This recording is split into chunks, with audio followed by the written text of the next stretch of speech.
Golly, oh my. I will never get tired of looking at this. This car is literally still dirty, and you can see rice box in the reflection. Oh, we gotta find a name for this car. So let's drop a comment. What should we name this car? I have no plans, period, at all of getting rid of this. And we will go over that here in this video, but let's find a name for this car. So we got rice box. See, I was thinking, you know, rice cake or like rice cup. I don't freaking know. Maybe something like different, like the 240. So this video is going to be a pretty good one. So this is very controversial, I suppose.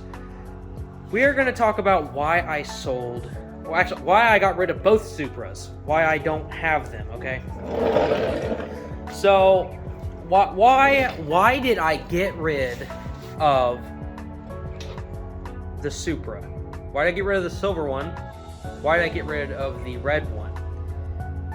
It's going to be kind of hard for some of you who are extreme fanboys of Supras to understand, but let's start it off with they're overhyped, they're extremely overrated, and all they are is a much fatter, heavier version of my car. Kind of more in depth than that for me, it's more in depth than that. But hold on, I want to start this thing because I haven't heard it look how shiny this is. And it's dirty. It's dirty.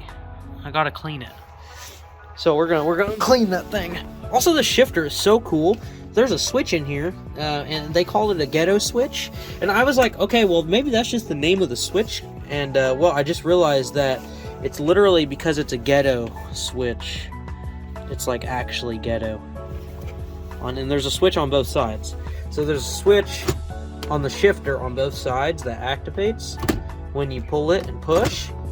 So it's kind of similar to my shift knob that I broke in half, except it's on the base of the shifter and not in the shift knob, which is actually pretty cool because I hated how flimsy that felt. Like, this is solid.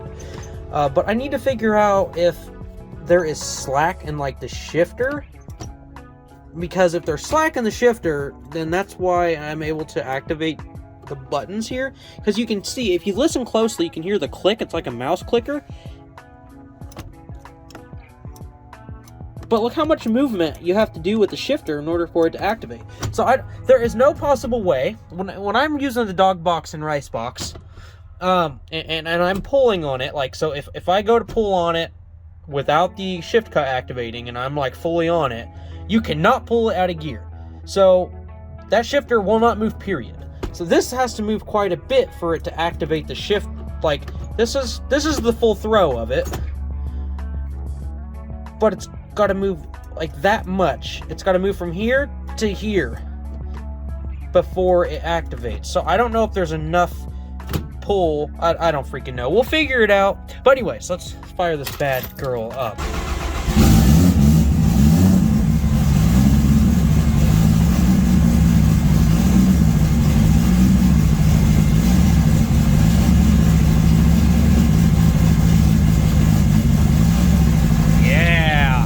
So I went through all of these cars, okay? So I got the Evo, somehow acquired the Evo, and every single one of these cars, they're all fun in the beginning. Like, everybody has had that experience where you get the car, you're like a freaking kid. It's like a brand new toy. You want to go play with it all the time. I had the Evo for a while, I suppose.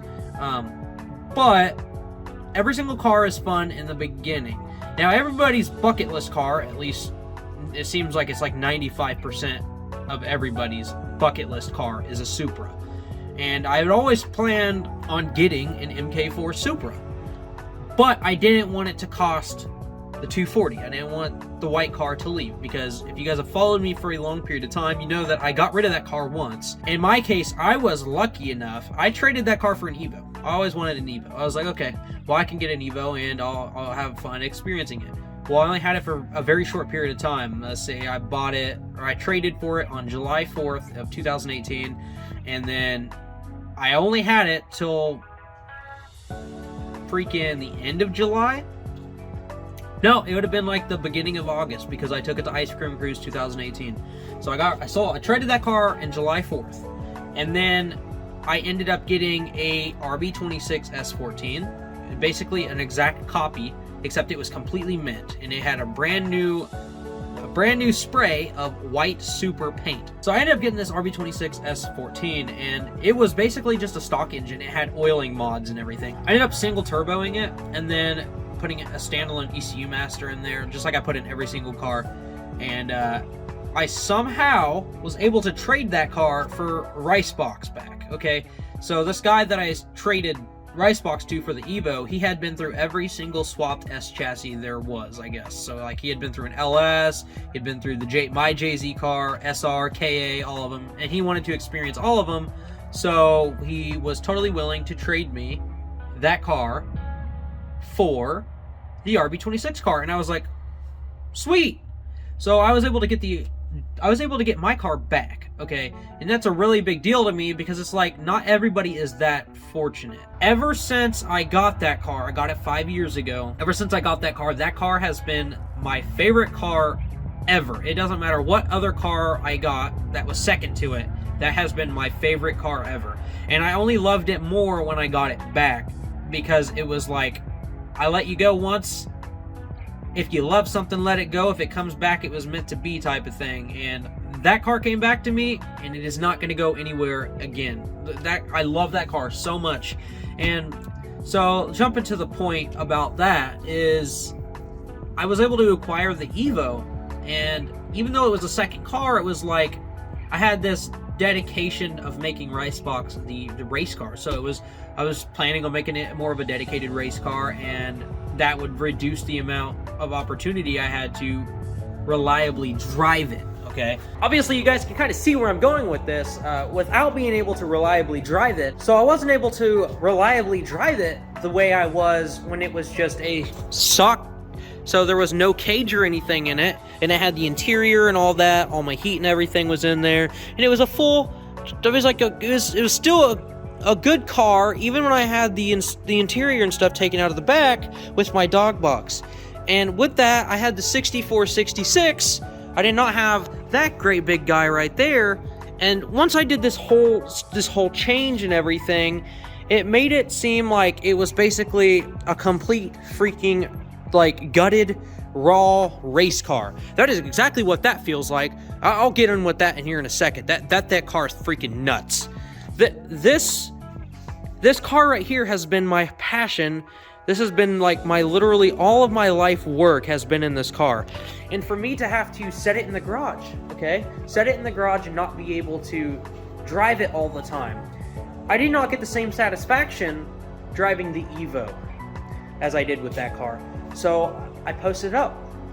Anybody willing to trade for a Supra? Because all I wanted was the feeling of having a JZ again. I wanted that second car to be another JZ car. And I was like, okay, well, what better way than I'll trade my fully built Evo for a Project Supra.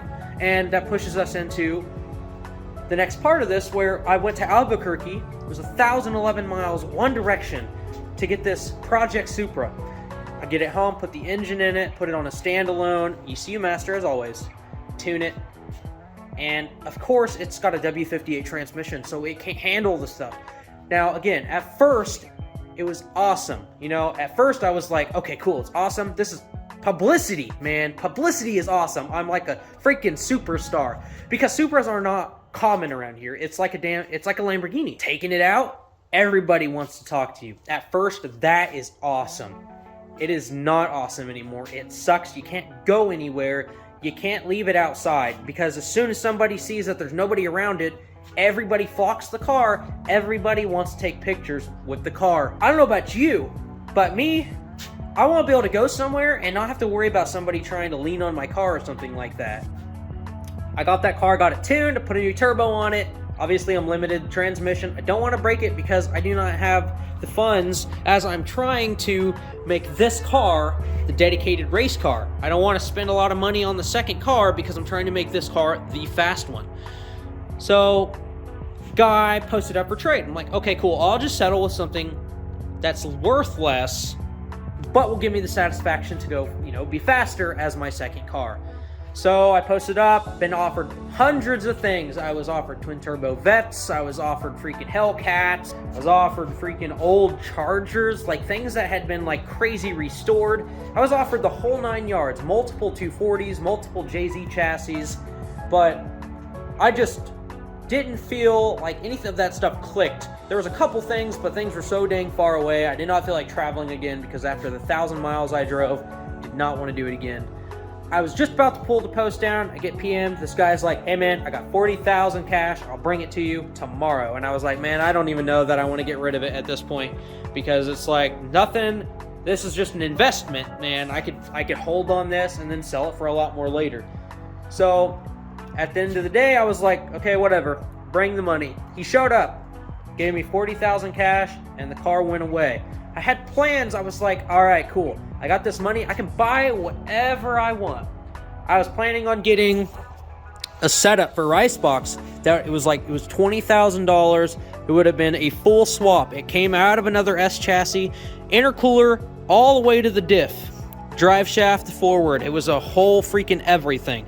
Intercooler, engine, trans, drive shaft.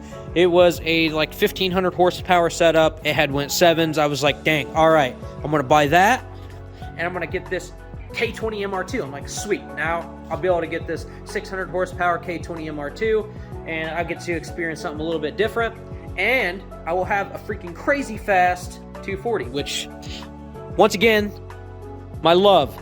And at that point, that car would have been completely unstreetable. It would have been a complete dedicated race car. It would have just been like a half-filled block and everything. It just would not have been good at all to drive on the street. So I was like, okay. I was going to go through with it. And then my friend John messaged me and was like, hey man, I see you sold your car. Now buy mine. And that's how we get to the red car. Now I was able to buy the red Supra because he wanted 40,000 plus a couple thousand to deliver, and I was completely for that because he's from Florida. I did not want to drive that far again. So he got the car loaded up for me and had it delivered here, and then he drove himself up here to collect the cash, which I was all for. Now, I was like so excited. Yes, I get the left-hand drive car, and it makes 670 horsepower. I was like, heck yeah, I get to experience another fast JZ car. This one's even worse than the silver car. So this car is on drag radials. It's got a cage in it. I mean, this car is bright red with a TRD wing. This thing looks like it means business. So the silver car, man, the publicity on that is nothing compared to what it was with the red car. Literally, you couldn't do anything. I mean, when I took it and I unloaded it for this car, not even 5 minutes after I unloaded it, I had 3 different people. One was a full car of people. Like, they were like 20-year-olds. They stopped and they had to come over and see it. I at first, I liked that. I don't like that anymore. No, don't get me wrong. If I go somewhere and I have some viewers, that you guys want to come talk to me, heck yeah. But I don't want somebody just come over and everybody slobbers all over my car all the time. I mean, it's too much. And I mean, like, now, I already said it earlier. So, overhyped, overrated. It was boring, okay? I didn't get any satisfaction. I mean, I did at first. I got satisfaction out of it. But I didn't have the same feeling driving that as I did driving this. I was like, at the end of the day, whenever I was really debating getting rid of the Supra, all I was thinking about was, if I have so much satisfaction driving this, and this is the car that I want to drive all the time, why not get a second one? So this is where we stand. This car is going to come back to a street car because I miss driving it like I used to all the time. We're going to keep the mean look on it, of course. I'm going to cut the front portion of the cage out. We're probably going to reduce the turbo size on it. Probably going to get a slightly smaller turbo. We're going to keep it the way it is, though. Probably coupler based instead of a V-band, so things can flex a little bit. We're going to bring all the power back in to have plenty of fun. And on top of that, this car is getting a built engine too. This car is getting an even more built engine, but this car is also getting a built engine. But that is the reason why I got rid of the Supras and why I didn't keep the Evo. So it's pretty controversial. People are going to ask me, why did you trade the Supra for a 240? And honestly, because I value this more than an MK4 Supra. Because this car is this car and this car, any of these cars are way more fun to drive than a Supra. Now, I can say that because I've owned 2 Supras. I've driven a right-hand drive one, and I've driven a really fast left-hand drive one. I mean, they're Supras, but when you sit in one, you don't feel like it's worth $70, $80, $90,000. It just, the doors shut the same as these, okay? My Supra, the doors shut just like that. I mean, this thing feels like a brand new car because, I mean, it's properly built. I mean, mine does the same thing. I mean, it's got some weight reduction on there. There's no door cards. Or this car has door cards, so everything's like more firm. But I didn't feel any differences, okay? It was more just the Supras are fatter, they're heavier, and I can get way more power and way more advantage out of these, okay? Not even that. I already have tons and tons and tons of spare parts for one. And I love mine so much. So yes, guys, why not get a second one? And that is the reason why I do not think, actually, that's the reason why I know I'm not going to get rid of this one. Because I do not want this car to be the dedicated race car. That's why I'm going to get the second car as a dedicated race car. And I have the same amount of passion driving this car as I do driving that. When I get in this car and drive it, I feel like I'm in this car driving that one. Okay? So there's no reason why I would think about getting rid of this one. If something happens to it, guess what? I'm going to rebuild it. I'm going to put something different in it. I'm going to make this car the fast dedicated race car, and this car is going to be back to the fast street car, the Street Warrior, what it was before, but it's going to be faster. It'll be a solid 1,000 horsepower street car, whereas this one's probably going to be about 1,400, 1,500 horsepower. We are going back to the way it was before, guys, and that is my little story to you, and hopefully you guys take it to the heart. But yes, guys, that is the reason why I traded, and that is where we're gonna end this video. This video is a pretty long one. Hopefully you guys, if you guys are just driving to work or something like that, you just pop this up and listen. But yeah, I just wanted to, you know, toss a little story out there, let you guys hear the car for a little bit, and yeah, that's gonna be it for this video, and hope you guys enjoyed it. Hit the like button, subscribe if you're new, and I will catch you guys in the next one later.